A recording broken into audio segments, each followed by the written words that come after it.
What I want to do today is I really want to talk to us about the witnesses, right? The witnesses of Jesus' birth, because there are a lot of people in the secular world who often believe or think or feel a certain way. Well, how could a miraculous conception happen? And my answer is always, I don't know.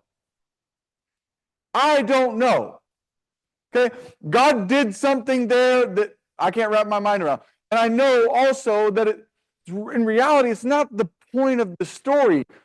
The point of the story is pointing us to Jesus, who is coming to give man salvation, a salvation that he cannot give to himself. A salvation that if the world knew what it really was and knew what a gem it was, everybody would be reaching for it. Nobody would question it. I have a lot of family members who don't believe. Well, they believe in God, right? You have those family members. They believe in God, but they don't go to church, and they don't fellowship with anybody, and they don't really, they're turned off by religion. You have those family members. They're kind of, they're like, they'll go if you force them to go, but they don't really want to go. And if you invite them, they kind of feel guilty, so they show up and sit next to you, but they're really not interested in being here, although they believe in God. I have brothers and sisters. My mother and father are that way. Many of my family members are in this category of people who are just not persuaded. They're just not convinced. And things like the birth of Jesus to them seem ridiculous. Well, there's got to be a God, but how did it happen that way? And they haven't planted their foot on this idea that God can override the natural laws and do things that we cannot understand. And it really is a problem in our society. Because what they saw with their eyes, we believe by faith. What they saw with their very own eyes, we believe by faith. We've never seen it. We weren't there. We read about it in a book. Yet we believe. We believe that Jesus came in the form of man. He was 100% man and 100% God. We believe that he died, was buried, and resurrected on the third day. We believe that he's ascended to the right hand of the Father. We believe he's the King, the Lord, and Master of our lives. We believe those things by faith. But faith just didn't come out of nowhere. See, some of us had to have a really hard conversation with nature, myself included. A really hard conversation with observation. Is what I'm seeing really what I'm seeing? Is the perfection in the design, in the creation, as perfect as I see it? Because I couldn't rectify. And I thought to myself over and over and over and over and over again, how could there be? He's never showed himself. I've never seen him. People talk about this book. They hold this book up and they throw it in my face and they tell me about it. And I'm just like, I don't know why you keep throwing this book at me. I don't know why I'm supposed to read this. I don't know what I'm supposed to understand about it. And it took me years. And people, it's taken them years to come to the realization that there is, in fact, an intelligent designer that operates outside the laws of nature, that operates in what we would call a miraculous way, a supernatural way. And to the world, they just don't see it because they haven't seen it with their own eyes. What they saw with their eyes, we believe by faith. And if you think about the long-standing story, from the very first words in the book of Genesis to the last in Revelation, it's all by faith. Everything we do, everything we are, everything we believe in is by faith. Every way we act, every practice we have, everything that we do is by faith. You look just starting in the beginning of the story. Think about Abraham. There was no law with Abraham. There was no list of things, of organization, you're supposed to do. There was none of that. God spoke, Abraham believed, and he did. and it was credited to him as righteousness. And then you look at the family generations that followed of faith. And this is where it gets interesting. This is where we turn into the story of Matthew, because Matthew is relying on parts of the Genesis story to tell us about how Jesus was miraculously conceived and brought into this world by God. And this story is simply about, here's our point, is simply about the essential ingredient in God's defined plan to save man.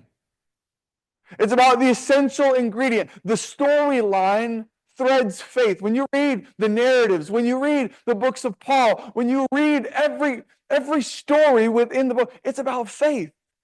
It's about acting not because you see, but because you believe in something that is more intelligent, that is more powerful, that in fact spoke the world into existence.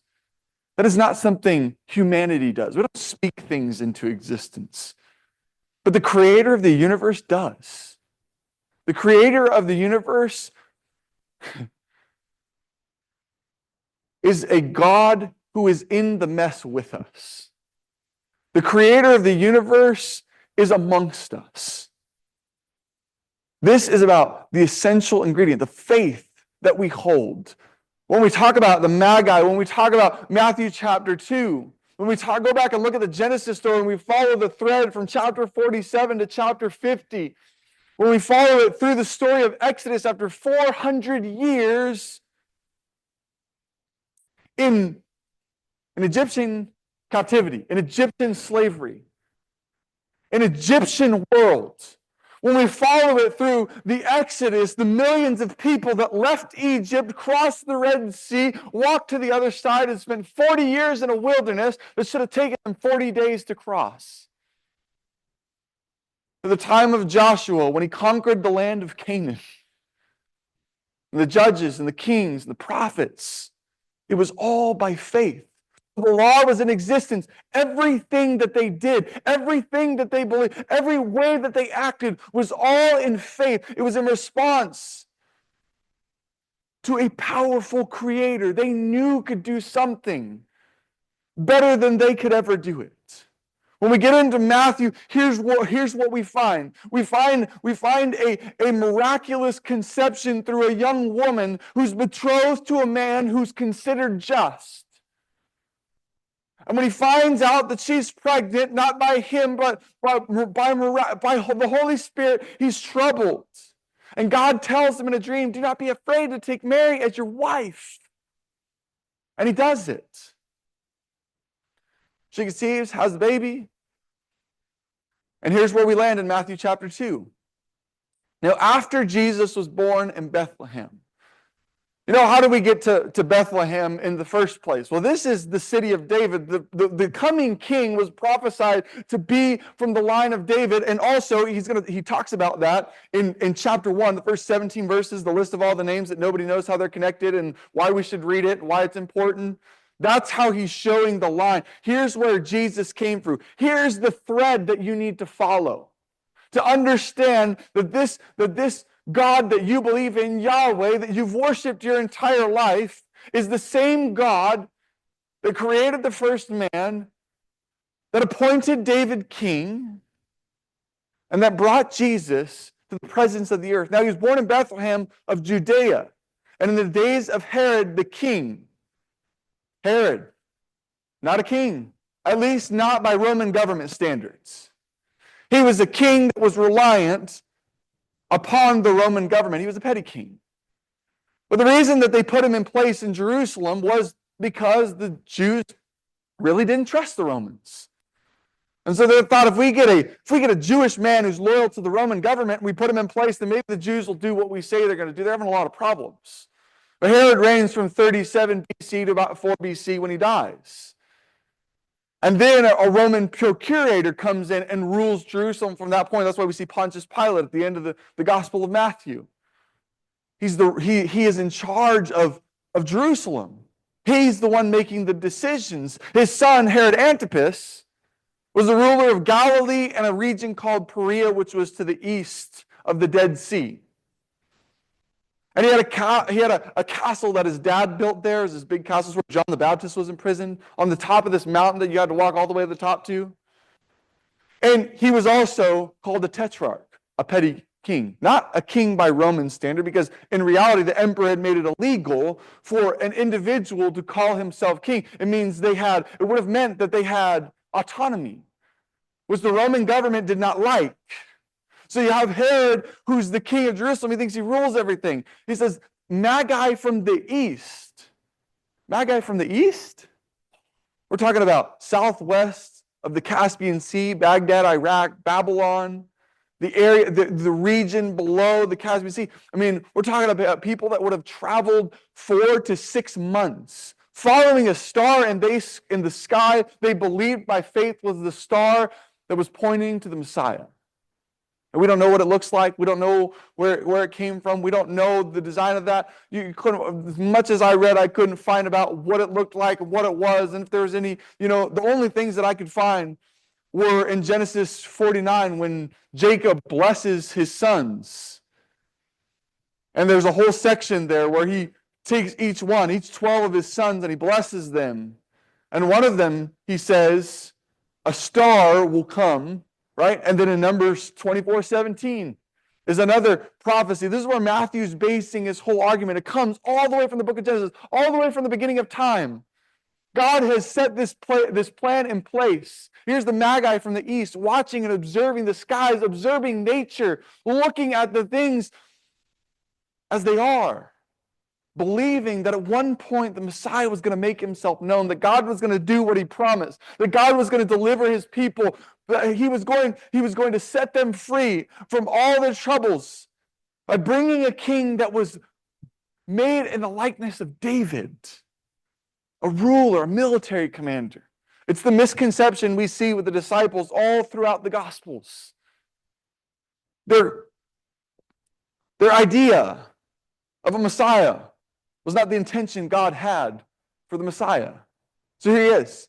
And they're asking a question, where is he who has been born King of the Jews? For we saw his star in the east and have come to worship him. He says, there it is. We saw it in the east. We didn't see him be born. We didn't hear anything in a dream.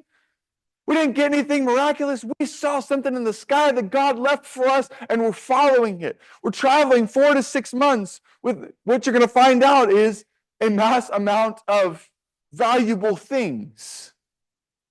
But all they want to do is worship the king. Look at this, verse 2. When Herod the king heard this, he was troubled. A newborn king, a king that was born new. They're asking this question. I mean, on all of Jerusalem with them, could you imagine if somebody just came into your city and started asking questions like that? And you were a relatively superstitious, religious person, and you kind of be intrigued, right? You've been a part of a nation your whole life. You've done this for the past 30, 40, 50, 60 years. You had a picture of what it was going to be. You never imagined it'd be this way, and all of a sudden it's right in front of you, and you're like confused, perplexed, troubled, and all Jerusalem with him. So he calls all the chief priests and scribes, and he inquires them about where the Messiah was to be born. Herod is collecting information. There's a sense to me that Herod might be a little threatened by this. Not because some little infant is called king or born king, but because he knows the prophecies. He understands partially, to some extent, the book. Partially, to some extent, the promises of God. He knew as it's coming. Well, now I'm going to be overthrown as king. What Herod doesn't know is he's not going to rule much longer from here. And he's inquiring about this place. Now, it seems right here that there may not be any ill intent to harm baby Jesus. It seems like that, but in verse 16 it tells us a different story. It tells us that when Herod saw that he was tricked, when he saw that he'd been deceived, he became angry and sent a slew of men to kill all the males under the age of 2. So think about this timeline. Matthew jumps very rapidly from the conception to the birth to all of a sudden The Magi don't come back. The Magi don't tell them where the Messiah is born. Even though, look, where here he is. They said in Bethlehem of Judea, for this has been written by the prophet.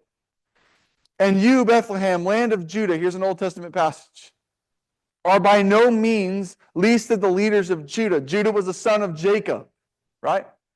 For out of you shall come forth a ruler who will shepherd my people Israel. Numbers 24, verse 17. Genesis chapter 49, you see this written. He's relaying on an Old Testament prophecy. Here's, this is what's going to happen. This is what's going to come. Now, I don't understand all of it, of course, but I understand the fact that God was doing something much bigger than I could imagine. I don't know what he's going to do for the next day of my life, let alone the next 30, 40 years, or Lord willing, however long I live. No, in fact, nobody does. And that's all we have to rely on is faith. The Magi came by faith. The Magi didn't come because, well, God told them in a miraculous way. They came because they believed that what they had seen was important. Here is Herod questioning every ounce. A ruler will come to shepherd my people. Then Herod secretly called the Magi. So just to clarify, Magi were Jewish astronomers of a Median tribe. I told you where they lived. But they were Jewish astronomers. They were people who observed the sky. This is what we don't consider. They're called wise men in some translations, which yes, is somewhat an accurate description. But they were people who observed the stars on a regular basis. In fact, this particular tribe in the Medes were known for their observation of the stars and their shifting and their changes. So when they noticed the star, something different, they knew what it was. And they came looking. And Herod secretly called the Magi and determined from them the exact time the star appears. I want to know about what time. The star appeared in the sky. I want to know where this kid is. Starts to get a little shaky. Starts to get a little, I don't know what's going to happen here. Start to see a little bit of ill intent. Where's he born? He's supposed to be born in Bethlehem. Okay, I know the location. About what exact time? I'm trying to figure out how old this child is. Maybe at that time, 4 to 6 months. It took the Magi a long time, maybe, possibly, to get to Jerusalem, to start asking questions, to move through the city, to start creating a stir. I mean, the timeline is big. The timeline doesn't matter, but the important part of this is that it stirs something in the people, that something's coming. And he sent them to Bethlehem. Go and search carefully for the child. Here's Herod's command to them. Go and search carefully for the child, and when you have found him, report to me so that I may come and worship him. Okay, Herod. You got a reputation amongst yourself for not being a genuine individual, but an individual who's seeking power, who wants power, who wants to be recognized. I just want to come and worship him. Now, that's not really what he wants to do. Look at this. After hearing the king, they went on their way, and the star, which they had seen in the east, went on before them until it stood over the place where the child was. It was a God-guided exploration. A God-guided, this was going to happen. They were going to find him. They were going to fall before him. They were going to worship him. He's just a baby. Why are you worshiping a baby? Some people would say, that's crazy, right? Because they saw something we don't see. The world around us doesn't see. That God lowered himself, becoming in the likeness of men, to save man, to help us come back into a real relationship with God. Look at this. When they saw the star, they rejoiced exceedingly. They were excited with great joy. After coming into the house, after coming into the house, they saw the child with Mary, his mother, and they fell to the ground and worshipped him. Fell to the ground and worshipped him. Then, opening their treasures, they gave gifts of gold, frankincense, and myrrh. Now, that may not seem like anything, but to them it was a big deal. We're talking about very expensive perfumes, oils, items that they would have highly valued, and presented them before an infant. before a baby. I mean, I get how it looks, right? It seems just wildly out of my imagination to imagine that something like this happens. But what it shows me is more important. What it shows me is that they saw something, that they understood God's promises, that they believed God's promises, and that they wanted